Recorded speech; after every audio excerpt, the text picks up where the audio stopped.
ውድ የጌታ ወገኖችና የእግዚአብሔር ቤተሰቦች እግዚአብሔር ስለ ሁሉ ነገራችን መልስ አለው። ሐሳቡንም የጠቀለለው በቅዱሳት መጻሕፍት ነው። ስለዚህ ይህ የዩቲዩብ ቻናል ዋና መልእክቱ መልስ ወዳለው ቅዱስ መጽሐፍ እንድንመለስ ስለሆነ ስለ ሕይወታችን፣ ስለ እምነት መሠረታችን፣ ስለ ማኅበራዊ መስተጋብራችን፣ ስለ ነፍሳችን እውነተኛ ምግብ፣ ስለ ሁሉ ነገራችን ዛሬም ቢሆን ቃሉ ይናገር። ቀጣይ መልእክቶችን ለማግኘት ሰብስክራይብ ያድርጉ፣ ሼርም ያድርጉ፣ ላይክ በማድረግ የቻናሉ ቤተሰብ አባላት ይሁኑ። ውድ የቃሉ ይናገር የዩቲዩብ ቻናል ተከታታዮች እግዚአብሔር ፈቅዶ ዛሬ ደግሞ ተገናኝተናል።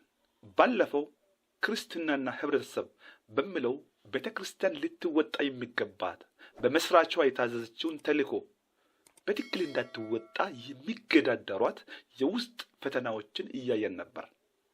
ከ1 እስከ 3 አይተናል። ምናልባት ያላያችሁ ሰዎች ካላችሁና ዛሬ ይህን ቪዲዮ የከፈታችሁ ተመሳሳይ ቪዲዮዎች እንዲደርሷችሁ ሰብስክራይብ አድርጉ። ያላያችሁትን ክፍል 1፣ ክፍል 2 እና ክፍል 3ን እንደገና ወደ ኋላ መለስ ብላችሁ ብታዩ የይዘቱ ፍሰት ትክክል ይሆንላችኋል። ዛሬ የምናየው አራተኛውን የውስጥ ፈተና ነው። ቤተክርስቲያን መለኮታዊ ሐሳብን በህብረተሰቡ ውስጥ በትክክል እንዳታገለግል ከሚያደርጓት የውስጥ ፈተናዎች አራተኛውን እናያለን። ምንድነው እሱ? የውስጥ ሐሳብ ክፍፍል። የውስጥ ሐሳብ ክፍፍል።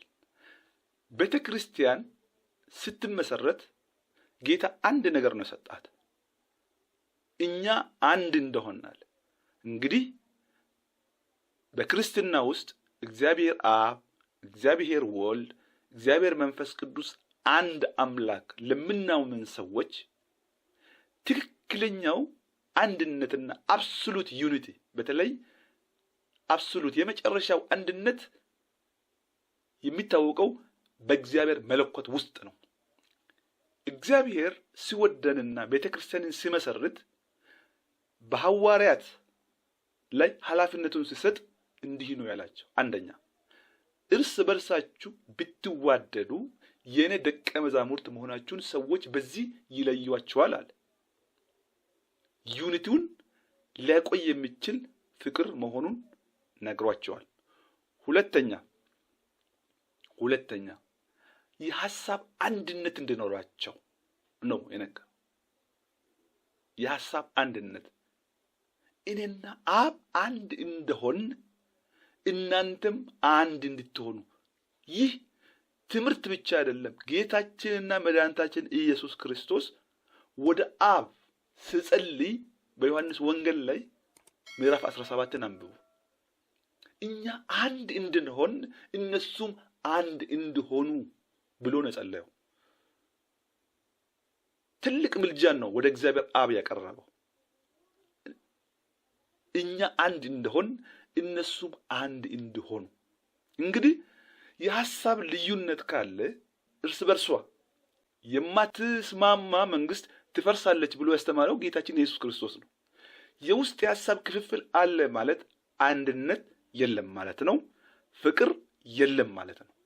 እንግዲህ ቤተክርስቲያን የተልእኮ ብርሃኗ ወደ ውጭ እንዳይወጣ በውስጧ የሐሳብ ልዩነት፣ የአቅጣጫ መሳት፣ የሀብትና የሰው አስተዳደር ግድፈቶች፣ በመናፍቃን አገልጋዮች ምክንያት ለሚከሰተው የሐሰት ትምህርት ችግር መፍትሄ ለማፈላለግ በጓዳዋ ተጠፍራ በደንብ ታስራ ተይዛለች።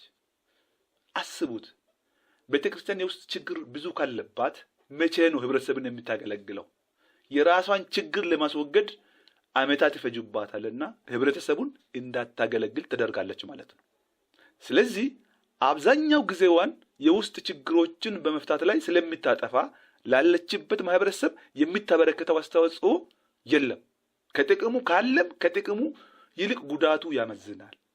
እናንተ መጀመሪያ ታረቁ፣ እርቅ ከሌለ እዛ ከተከፋፈሉ እናንተ መጀመሪያ አንድ ሁኑ የሚል ምስክርነት ከዓለም ይመጣባታል።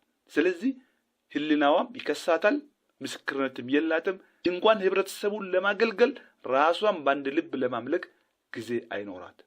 ለዚህ ነው ኢየሱስ እርስ በርሱ የተከፋፈለ መንግስት አይጸናም ብሎ በማርቆስ ወንጌል ምዕራፍ 3 ቁጥር 24 ላይ የተናገረው።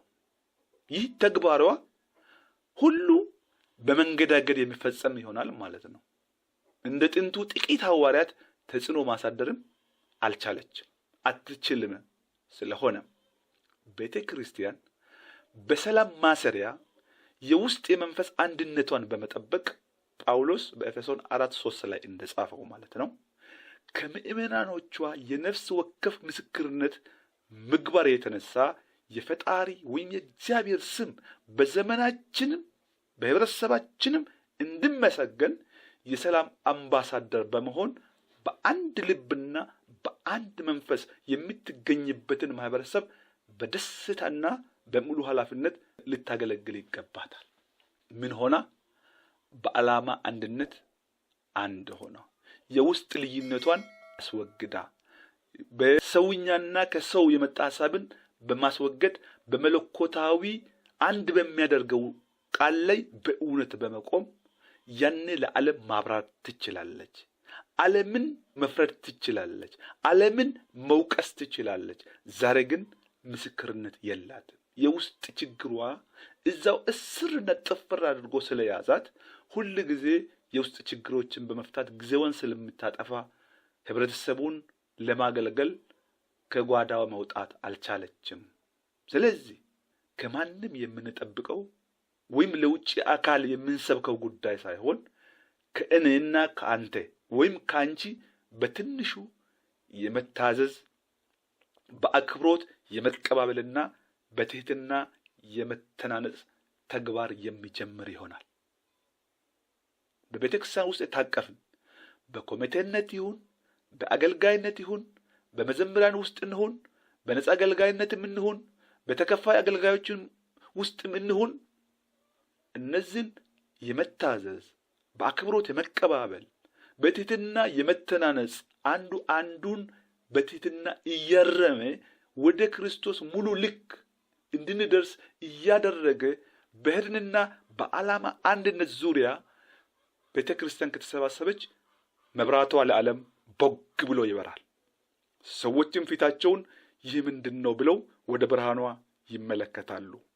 ይህም ብርሃን ደግሞ የእግዚአብሔር ብርሃን ይሆናል። ሰዎች በቤተ ክርስቲያን በኩል እግዚአብሔርን ያያሉ፣ ወደ እግዚአብሔር ይመጣሉ፣ እግዚአብሔርን ያመሰግናሉ ማለት ነው። አያችሁ፣ እግዚአብሔር ቤተ ክርስቲያንን በአንድ ልብ እንድትቆም የገሃነም ደጆችም አይችሏትም ብሎ ኢየሱስ የተናገረው ጌታ ኢየሱስ ክርስቶስ የሕያው የእግዚአብሔር ልጅ ምስክርነት ላይ ቆማ በአንድ ሐሳብ በአንድ ልብ በአንድ መንፈስ እንድታገለግል ስለሚፈልግ ነው። እንግዲህ እግዚአብሔር አስታውሶናል። ለምን አስታወሰን? ለምንም አይደለም፣ በጣም ስለሚወዳን። እግዚአብሔር ይወዳችኋል፣ እኔም እወዳችኋለሁ። ተባረኩ።